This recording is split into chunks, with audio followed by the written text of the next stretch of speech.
Gênesis capítulo 1. No princípio criou Deus os céus e a terra. A terra, porém, estava sem forma e vazia. Havia trevas sobre a face do abismo, e o Espírito de Deus pairava por sobre as águas. Disse Deus: haja luz, e houve luz.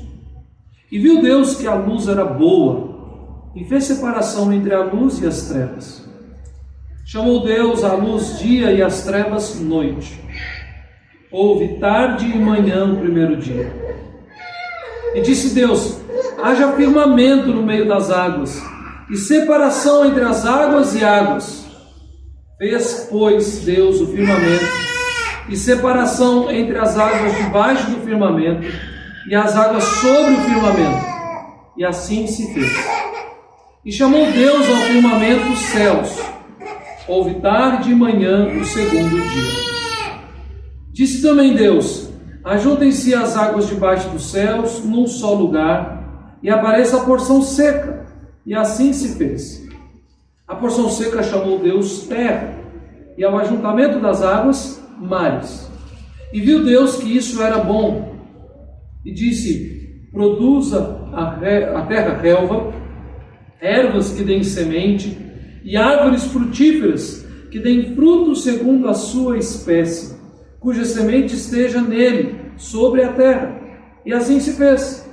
A terra, pois, produziu relva, ervas que davam semente segundo a sua espécie, e árvores que davam fruto, cuja semente estava nele, conforme a sua espécie. E viu Deus que isso era bom.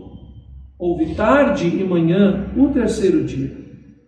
Disse também Deus: haja luzeiros no firmamento dos céus para fazerem separação entre o dia e a noite, e sejam eles para sinais, para as estações, para dias e anos. E sejam para luzeiros no firmamento dos céus, para alumiar a terra. E assim se fez. Fez Deus os dois grandes luzeiros, o maior para governar o dia e o menor para governar a noite. E fez também as estrelas. E os colocou no firmamento dos céus para alumiarem a terra, para governarem o dia e a noite, e fazerem separação entre a luz e as trevas. E viu Deus que isso era bom. Houve tarde e manhã o quarto dia. Disse também Deus: povoem-se as águas e enxames de seres viventes, e voem as aves sobre a terra, sobre o firmamento dos céus. Criou, pois, Deus os grandes animais marinhos e todos os seres viventes que rastejam, os quais povoavam as águas, segundo as suas espécies, e todas as aves, segundo as suas espécies. E viu Deus que isso era bom. E Deus os abençoou, dizendo: sede fecundos, multiplicai-vos, e enchei as águas dos mares, e na terra se multipliquem as aves. Houve tarde e manhã o quinto dia. Disse também Deus: produza a terra seres viventes, conforme a sua espécie, animais domésticos, répteis e animais selváticos, segundo a sua espécie. E assim se fez. E fez Deus os animais selváticos, segundo a sua espécie, e os animais domésticos, conforme a sua espécie, e todos os répteis da terra, conforme a sua espécie. E viu Deus que isso era bom. Também disse Deus: façamos o homem à nossa imagem, conforme a nossa semelhança. Tenha ele domínio sobre os peixes do mar, sobre as aves dos céus, sobre os animais domésticos, sobre toda a terra e sobre todos os répteis que rastejam pela terra. Criou Deus, pois, o homem à sua imagem. A imagem de Deus o criou, homem e mulher os criou. E Deus os abençoou e lhes disse: sede fecundos, multiplicai-vos, enchei a terra e sujeitai-a, dominai sobre os peixes do mar, sobre as aves dos céus e sobre todo animal que rasteja pela terra. E disse Deus ainda: eis que vos tenho dado todas as ervas que dão semente e se acham na superfície de toda a terra, e todas as árvores em que há fruto que dê semente, e isso vos será para mantimento. E a todos os animais da terra, e a todas as aves do céu, e a todos os répteis da terra, que há fôlego de vida, em que há fôlego de vida, toda a erva verde lhe será para mantimento. E assim se fez. Viu Deus tudo quanto fizera, e eis que era muito bom. Houve tarde e manhã, o sexto dia.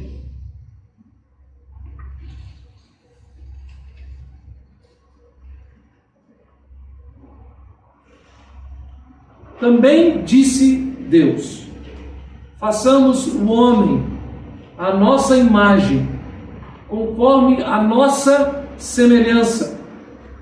Tenha ele domínio sobre os peixes do mar, sobre as aves dos céus, sobre os animais domésticos, sobre toda a terra e sobre todos os répteis que rastejam pela terra. Criou Deus, pois, o homem à sua imagem. A imagem de Deus o criou, homem e mulher os criou. A imagem de Deus o criou. A profunda filosofia humana nos traz um grande enigma da existência. Quem veio primeiro? O ovo ou a galinha? E por mais que pessoas queiram se perder no amplo debate a respeito do ovo ou da galinha, ou como eu gosto de dizer para as crianças quando a gente come um ovo cozido, que nós estamos comendo na verdade um frango inteiro em pílulas, nós temos que perceber que nada mais demonstra uma pergunta como essa, que a tremenda tolice de um homem sem Deus, querendo inferir a possibilidade de que algo possa existir sem um causador. Como que, se pudéssemos definir a existência do universo pela simples manifestação de um Big e de um Bang. Mas nessa manhã, ao lermos somente o versículo de número 27, criou Deus, pois, o homem à sua imagem, a imagem de Deus o criou, homem e mulher os criou. Nós precisamos entender, como nos diz o apóstolo Paulo em Colossenses 1:17, que não podemos encontrar subsistência sem antes encontrar existência. Nele tudo subsiste. Apesar de lermos e de meditarmos nessa manhã apenas do versículo 27, nós precisamos retomar um pouco daquilo que lemos no capítulo inteiro. Se queremos descobrir, à luz das Escrituras, quem é o homem, nós precisamos voltar a muito daquilo que falamos no domingo passado, sobre o que Deus é. E o texto nos diz que o homem, como ser criado, depende na sua subsistência da existência e da manifestação do poder daquele que autoexiste, Deus. E o capítulo 1 nos diz claramente: Deus criou todas as coisas do nada. Também nos diz que Deus, eterno, criou o tempo, e que tudo aquilo que Ele criou a partir daí, criou dentro do tempo. Em 6 dias, Deus criou tudo, cada um desses dias de 24 horas. E por mais que a mente humana, principalmente a mente sem Deus, insensata, que diz não a Deus, não consiga absorver como todo o universo existente pode ter sido criado em apenas 6 dias de 24 horas, a Bíblia assim nos diz. Também o texto nos diz que Deus, o Criador, em sua aceidade, lembrando que eu falei sobre aceidade, que é a ideia teológica de que Deus existe sem depender de nada. Deus não precisa de absolutamente nada para existir. Deus simplesmente existe. E Ele tem sua plenitude de poder e atributos e existência e glória sem absolutamente nada. É isso que nós chamamos de aceidade. Apesar de Deus, em toda a sua aceidade, existir sem precisar de nada, Ele decide criar. E em sua eternidade, cria o tempo no qual Ele se envolve. Todas as coisas em 6 dias. E esses 6 dias nos ajudam a nos guiar para o entendimento até mesmo do homem. Porque tudo aquilo que Deus faz, e o homem é parte daquilo que Deus criou, e digo mais, uma parte especial de tudo aquilo que Deus criou, então ele reflete o Criador, que criou tudo em ordem, ou com ordem, ou debaixo de ordem. Por ordem nas coisas, não é simplesmente imaginar que na prateleira A vão os pratos e na prateleira B os copos. É determinar, decidir, declarar, e todos aqueles que estão debaixo da ordem obedecem. Segundo, ele criou com especificidade. Isso é muito importante. Nos dias de hoje, importantíssimo. Quando nós lemos, quando ele diz assim, versículo 24, disse também Deus, produza a terra seres viventes, conforme a sua espécie, animais domésticos, répteis, animais selváticos, segundo a sua espécie. E assim se fez. E ele continua no versículo 25, e fez Deus os animais selváticos segundo a sua espécie, e os animais domésticos conforme a sua espécie, e todos os répteis da terra conforme a sua espécie. E viu Deus que isso era bom. Ser específico, delimitar todas as coisas, decidir os detalhes. E nós poderíamos até dizer que, mas Deus não precisa se preocupar e gastar tempo em definir a cor da juba do leão. Por que Deus foi parar para decidir quantas espécies de répteis você tem? Quão detalhado seria o reino animal? E por mais que você pense que Deus não precisa fazer isso, Deus faz. Então a criação é debaixo de ordem e de muita especificidade. E por último, a criação é plena, porque ela é feita em completude ou plenitude. Vejam, até mesmo a ordem dos dias. O primeiro dia se cria a luz. No quarto dia, os luzeiros. No segundo dia, a divisão das águas, o céu e os mares. No quinto dia, as aves e os animais marinhos. No terceiro dia, a terra seca e as ervas. No sexto dia, os animais terrestres e o homem. Então, até mesmo na forma como Deus decidiu criar, Ele mostra que todas as coisas Ele faz completas. Ele tem um plano perfeito. Então elas são ordenadas, específicas e completas. Na ordem nós vemos que Deus determina tudo o que acontece. Na especificidade nós vemos que Deus cria tudo com propósito, com fim. E na plenitude nós vemos que Deus cria todas as coisas completas. Nada falta. Nada falta.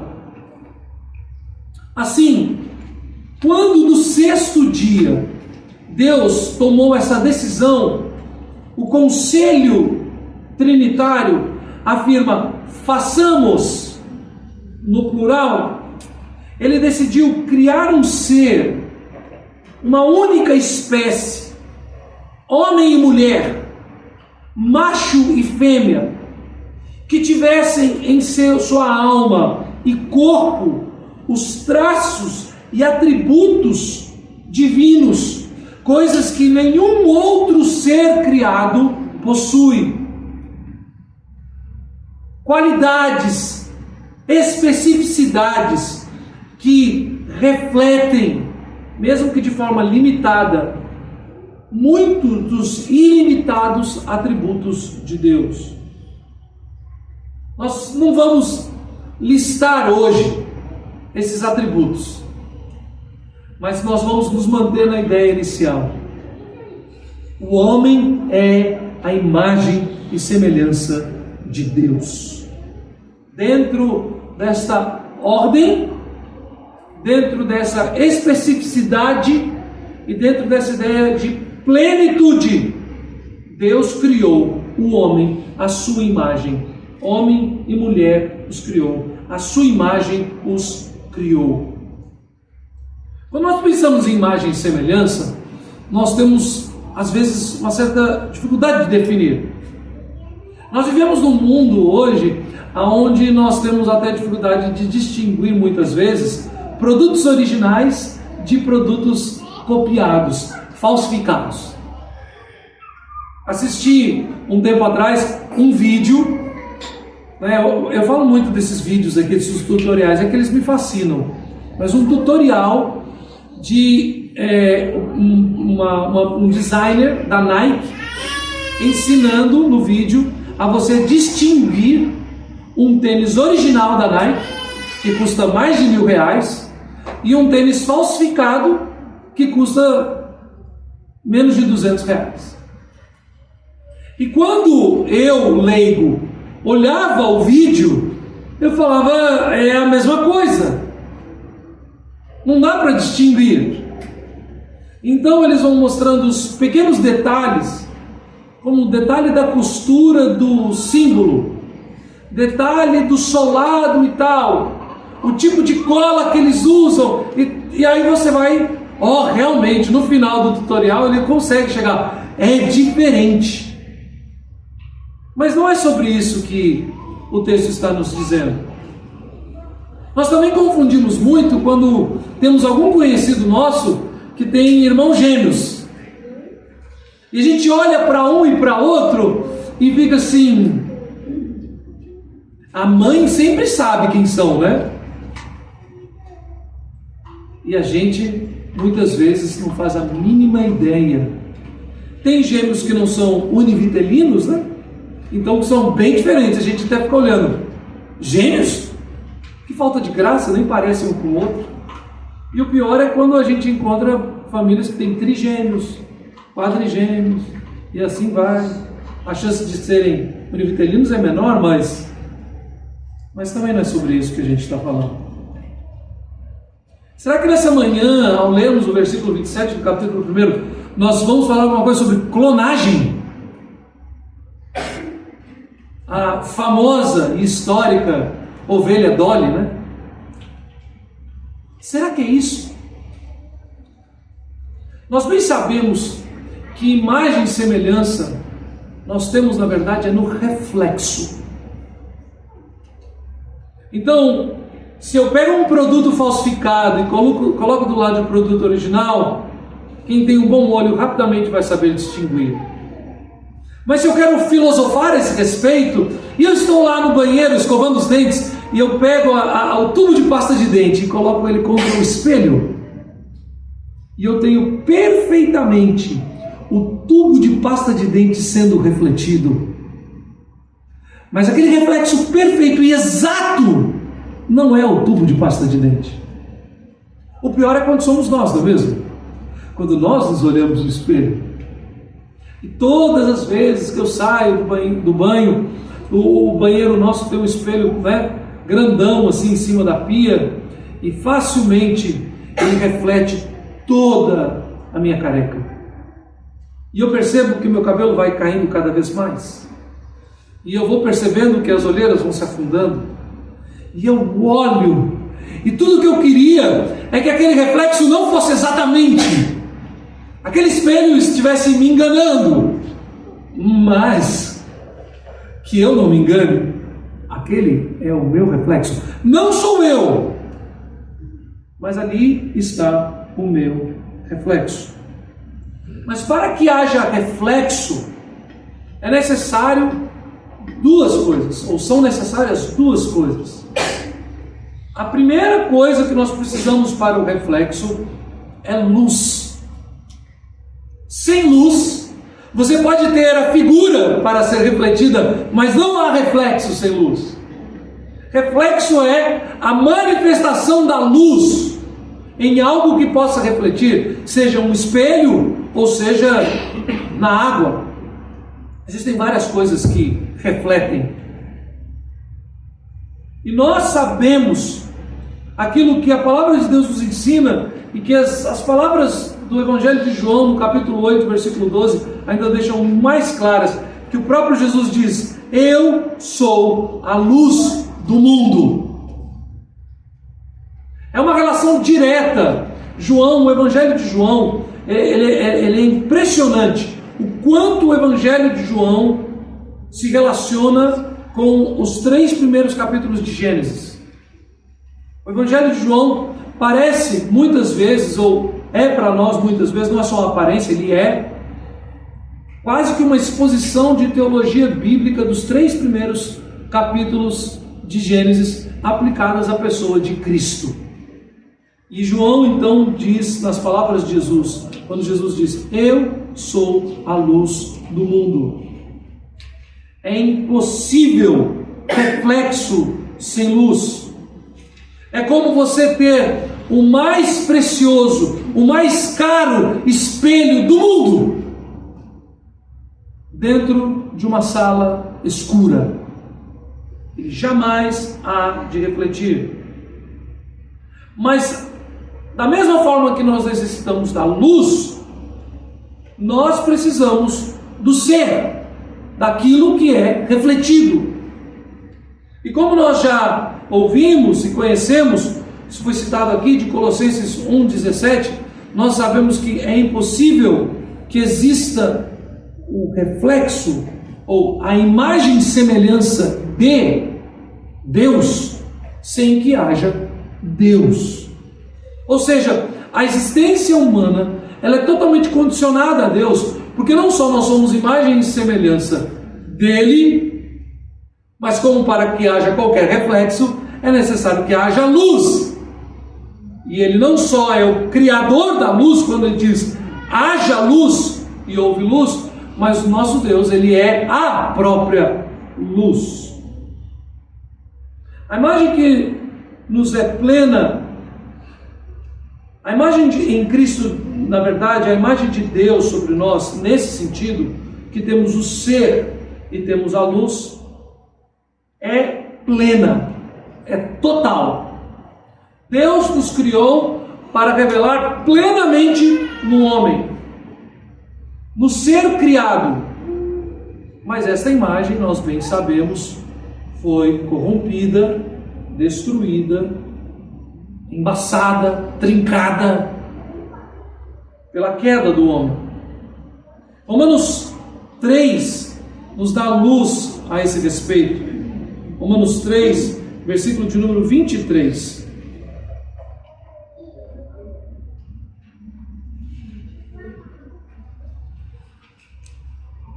Quando ele nos diz o seguinte: pois todos pecaram e carecem da glória de Deus. Romanos 3, 23, agora o 24. Pois todos pecaram, versículo 23, perdão, e carecem da glória de Deus. Em outras versões, pois todos pecaram e destituídos estão da glória de Deus. Sim, o homem é imagem e semelhança de Deus, mas para que ele seja imagem e semelhança, reflexo, ele precisa do ser e da luz. E o pecado nos afasta da luz, que é a glória de Deus. A nossa própria natureza, os nossos próprios atributos refletem a Deus, mas agora de uma forma ainda mais limitada, deturpada, distante. Assim, de fato, é como se fosse um espelho tão embaçado, uma imagem e um reflexo tão mal definidos, que nós ficamos perguntando: será que é isso mesmo? Será que é isso mesmo? Ontem, por exemplo, eu dei, de forma singela, um cestinho de flores para a Ju. E eu entrei no site e eu vi aquele cesto tão bonito. E não é feio, não. Mas eu tive uma visão, a imagem que estava ali, espetacular. E eu vi que condizia aquela imagem com valor, com isso, com todos os detalhes, com a descrição. Eu falei: olha, então não é nada assim de uau, mas só para alegrar nossa casa. E aí, de repente, nós estávamos almoçando, tal, entregaram, e eu achei que eu ia fazer um maior sucesso. Que ia chegar, sabe aquelas flores assim? Já viram aquelas rosas colombianas? Aquela coisa, uau! E que a hora que chegasse no restaurante, todo mundo ia parar, ia falar: uau, que marido! E ela ia falar: uau, 11 anos, yeah! Aí chegou: não, bem, obrigado, me deu um beijo, agradecendo, tá? Aí ela olhou, eu vi a cara dela, e eu olhei para aquelas flores, bem arrumadinhas, bonitinhas, singelas, né? Não valia o preço que eu paguei, com certeza nenhuma. Aí eu olhei para ela assim: oh, meu bem, na foto era tão bonito. É assim que hoje o homem anda sem Deus. A expectativa é gloriosa, mas todos pecaram e estão destituídos da glória de Deus. É como, por exemplo, o que nós vemos na história do povo de Israel, que aconteceu com Moisés. E Moisés passou 40 dias na presença da glória de Deus. E ele pediu para ver Deus, e Deus sequer deixou que Moisés o visse. Deus permitiu que ele visse a glória de Deus passando. É uma relação muito parecida com o texto de Isaías 6, quando Isaías dá a descrição da visão dele do trono de Deus, certo? Vejam os detalhes. O que ele diz que ele vê de Deus é a fumaça, o trono, as abas das vestes, ou seja, ele não viu nem a veste real de Deus por completo. Ele vê só a manifestação en passant daquilo que é a glória de Deus. E Moisés, então, na presença da glória de Deus, ele, quando desce de volta, o seu rosto reluz, reflete, e aquilo é tão forte, é uma manifestação tão grande de poder, que ele cobre o seu rosto. Mas pouco depois, o véu que era usado para que a glória de Deus na face de Moisés não ferisse os olhos dos seus contemporâneos, aquele véu passou a ser usado para que os contemporâneos de Moisés não descobrissem que o rosto desvaneceu e a glória durou por pouco tempo. Assim é a imagem e semelhança de Deus. Nós somos como uma foto, um reflexo passageiro daquilo que Deus é verdade, é verdadeiramente. Era necessário então que a imagem de Deus fosse restaurada, porque estávamos todos carentes da glória de Deus. E por mais que homens servissem a Deus diante da sua glória, o seu estado ao ver a glória de Deus, a Bíblia nos diz, eles muitas vezes eram dados como mortos. A glória de Deus precisa então ser restaurada na imagem e semelhança de Deus, na vida do homem. Mas mais do que isso, era necessário que Deus, de forma final e plena, revelasse a sua imagem. João capítulo 1, nós lemos e voltamos lá neste momento, e o texto do versículo de número 14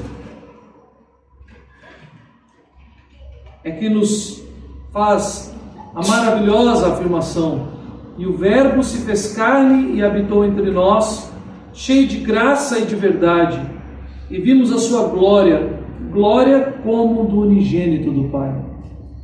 A perfeita imagem.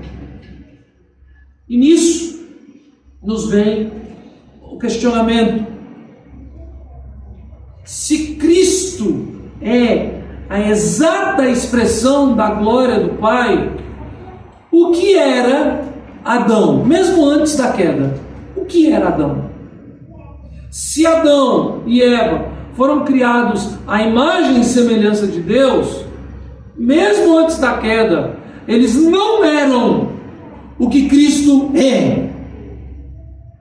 Eles tinham como um reflexo nítido, uma expressão real. Eles cumpriam ali no jardim o fim principal da existência do homem: glorificar a Deus e gozá-lo para sempre. Mas mesmo assim, eles não eram o que Jesus é.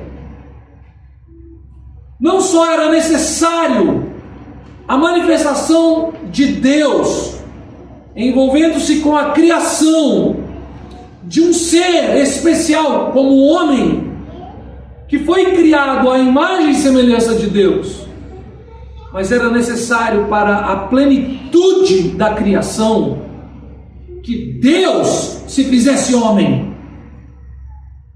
E assim, meus irmãos, eu chego à conclusão que muitas vezes nós entendemos o processo de forma invertida. Nós entendemos a revelação do Evangelho com alguns equívocos, e talvez o maior deles seja esse: que muitos acreditam que Jesus teve que se tornar homem por causa da humanidade que já existia. Não. Deus, no sexto dia, criou o homem à imagem e semelhança de Deus por causa de Cristo. Nós não somos a causa, nós somos o reflexo.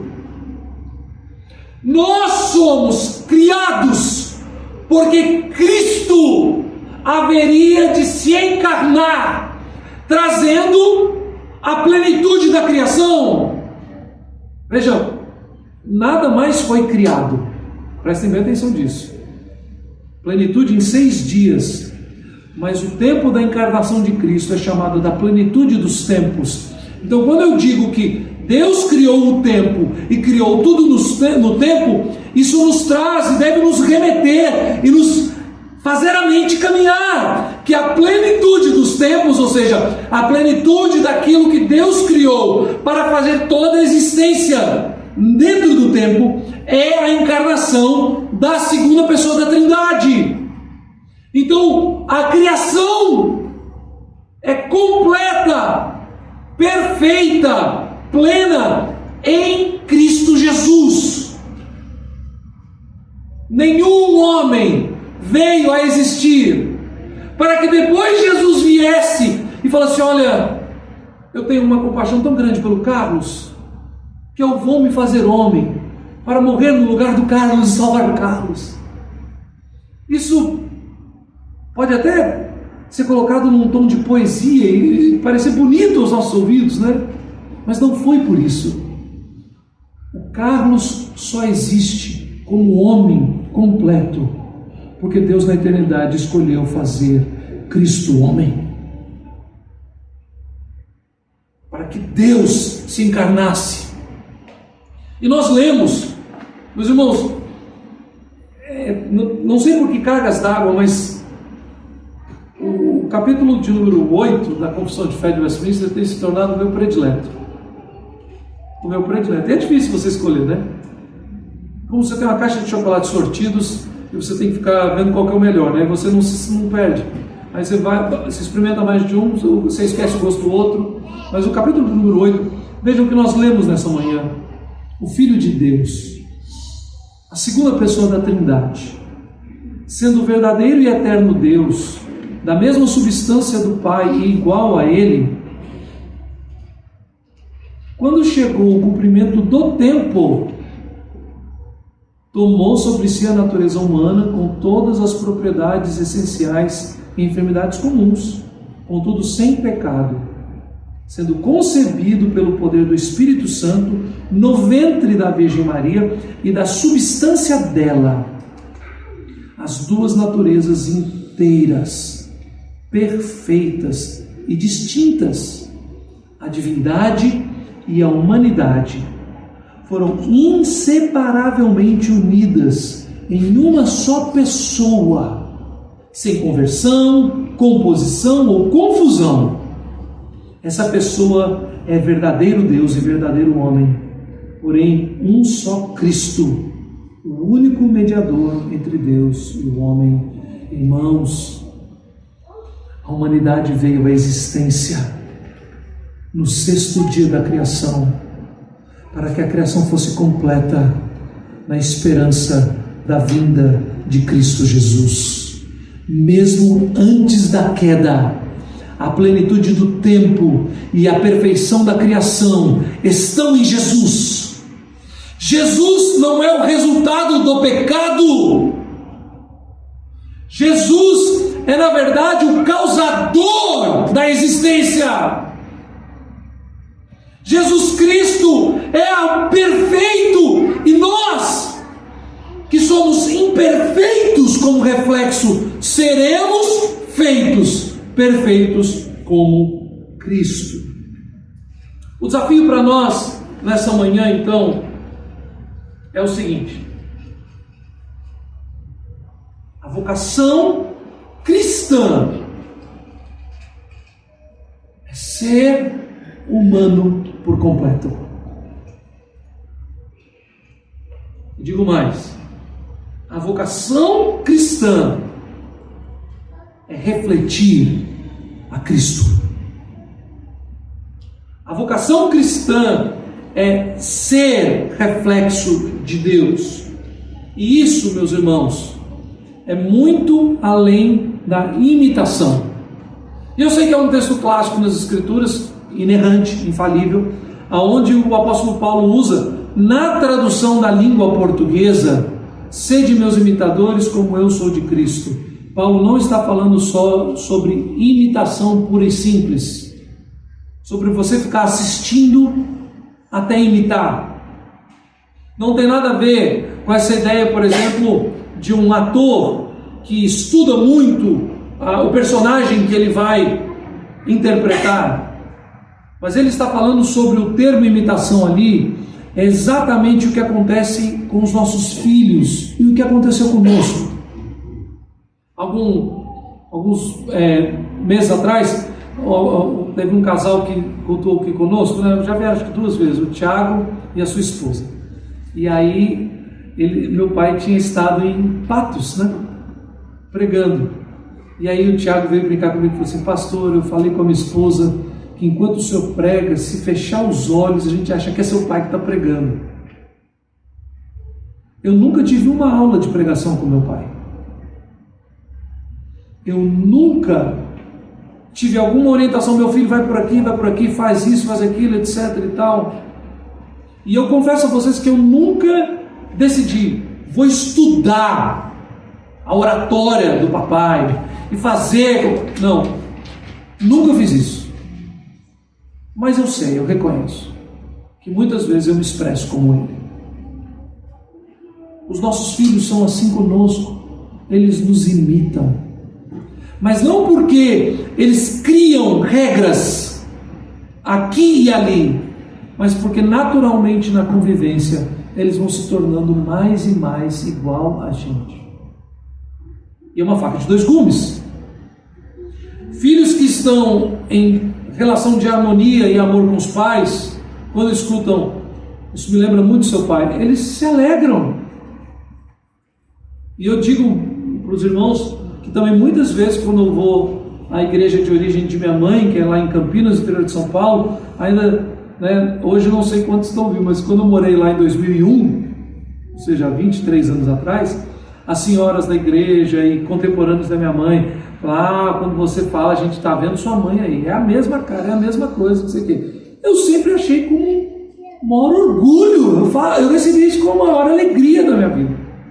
Mas filhos, às vezes, que não estão numa relação de harmonia com seus pais, que estão desentendidos, filhos rebeldes, a pior coisa que um filho quer ouvir, um filho que está em desarmonia com seus pais, que é rebelde, ele vai dizer assim, nossa, mas você é a cara do seu pai, você falando é igualzinho ao seu pai. Esse jeito que você faz, ó, a mãe quando às vezes quer fazer isso, né? Mas meu filho está fazendo isso aqui, está reclamando, você pode ser igualzinho a ele. Ou até mesmo marido e mulher. Porque eu quero confessar uma coisa para vocês. No auge dos meus 11 anos de matrimônio, talvez vocês não sejam assim. Vocês com certeza não pecam como eu. Vocês são melhores do que eu. Mas existem muitas coisas que eu vejo Juliana fazendo. Muitas não, poucas, eu vou tirar umas. Algumas poucas coisas. E que me irritam. E quando eu paro, sinceramente, para considerar, eu vejo que eu faço igual. E a maioria das vezes, pior. Imitação é isso. Só que nós, humanos no pecado, caídos e rebeldes contra Deus, nós aprendemos a imitar tudo que é ruim. Mas a vocação cristã é imitar a Cristo. E ela não pode ser feita em nossas vidas através de decorarmos o texto bíblico, memorizarmos regras, atentarmos para algumas características e nos treinarmos a imitar. A imitação cristã se dá pelo amor, pela convivência, pela proximidade, pela intimidade. Só podemos imitar a Cristo se tivermos intimidade com Cristo. E um texto preciosíssimo para nós, nessa manhã, se encontra mais uma vez na carta aos Efésios. Agora o capítulo de número 5. Este é o texto que, pela graça de Deus, eu escolhi para a aplicação dessa mensagem. Quando ele diz, a partir do versículo de número 1, sede, pois, imitadores de Deus, como filhos amados, e andai em amor, como também Cristo amou, e se entregou a si mesmo por nós, como oferta e sacrifício a Deus, em aroma suave. A palavra aqui, imitadores, de Efésios capítulo 5, versículo 1, uma das possíveis traduções do grego é reflexo. Reflexo. Filhos são reflexo dos pais. É exatamente isso, nós vamos ver mais à frente. Mas quando nasce Sete, filho de Adão, Moisés usa, obviamente divinamente inspirado, a mesma expressão. Quando ele diz que Adão foi criado à imagem de Deus, e agora ele diz que Sete foi criado à imagem de seu pai Adão. É a mesma ligação, é a mesma ideia. Sermos imitadores de Deus quer dizer refletir a Deus como filhos que amam seus pais, se orgulham de tudo aquilo que tem neles e que são reflexo dos seus pais. Como Cristo o faz, com amor, com entrega e devoção, em favor do Pai Altíssimo, nós somos chamados a fazer. Exatamente esse texto que vai ser completo no versículo de número 18 e 19, ou a partir do versículo de número 17, por esta razão, veja, por esta razão, ele está ligando tudo de negativo que ele disse no capítulo, mas o ponto de partida são os versículos 1 e 2, de imitarmos a Deus como filhos amados. Por esta razão não vos torneis insensatos, mas procurais compreender qual a vontade do Senhor. E não vos embriagueis com vinho, no qual há dissolução, mas enchei-vos do Espírito, falando entre vós com salmos, entoando e louvando de coração o Senhor, com hinos e cânticos espirituais, dando sempre graças por tudo ao nosso Deus e Pai, em nome de nosso Senhor Jesus Cristo, sujeitando-vos uns aos outros no temor de Cristo. O que Paulo está dizendo é que a imagem e semelhança de Deus é restaurada em todos aqueles que foram criados para Cristo e salvos em Cristo e redimidos em Cristo, à medida que nós amamos a Cristo e corremos para Ele. Essa ideia de sermos cheios do Espírito Santo, ou seja, de fazermos tudo o que está ao nosso alcance para que as dádivas de Deus, os meios de graça, possam transbordar. O que irá nos encher, o que irá transbordar em nós é o Espírito de Deus. Ele é quem nos enche. É uma ação de graça divina. Mas nós somos chamados por graça a nos colocar diante do Senhor e clamar: enche-me, enche-me, Senhor. A ler a palavra com sede e falar: enche-me, Senhor. A cantar os salmos no culto público com desejo: enche-me, Senhor. A orar ao Senhor e buscá-lo na minha intimidade, dizendo: enche-me, Senhor. Vivifica-me, Senhor. Eu não posso, faz para que eu possa imitar a Cristo, voltar, imitando a Cristo, voltar a refletir a tua glória, para que eu possa ser aquilo que de fato eu fui criado para ser, para que a glória de Cristo não desvaneça em mim, e por mais que a minha face não brilhe, Cristo seja a luz na minha vida. Meus irmãos, nós precisamos buscar isso, porque ou somos isso, ou somos nada.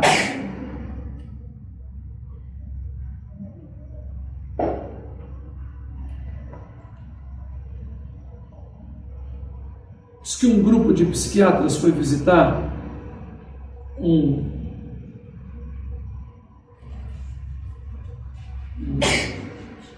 hospício, e tinha um dos loucos já mais antigos, já bem tratado, avançado no seu tratamento, que ele servia então como um tipo de guia e ia levando para conhecer os outros internos. E ele falou assim: olha, esse daqui tem muitos problemas, ele acredita que ele é um frango. Esse daqui tem muitos problemas, ele acredita que ele está morto. E apresentando vários, e no final ele disse assim: esse daqui é o pior de todos, o pior de todos. E aí eles olhando, aquela pessoa até calma, eles se perguntaram por quê? Eu falei assim: porque ele acredita que é Napoleão. E aí o guia vira para ele e falou assim: mas eu sou Napoleão. A pior loucura que existe é nós acreditarmos que somos, quando nada somos. Passaremos a vida inteira nos perguntando: quem veio primeiro, o ovo ou a galinha?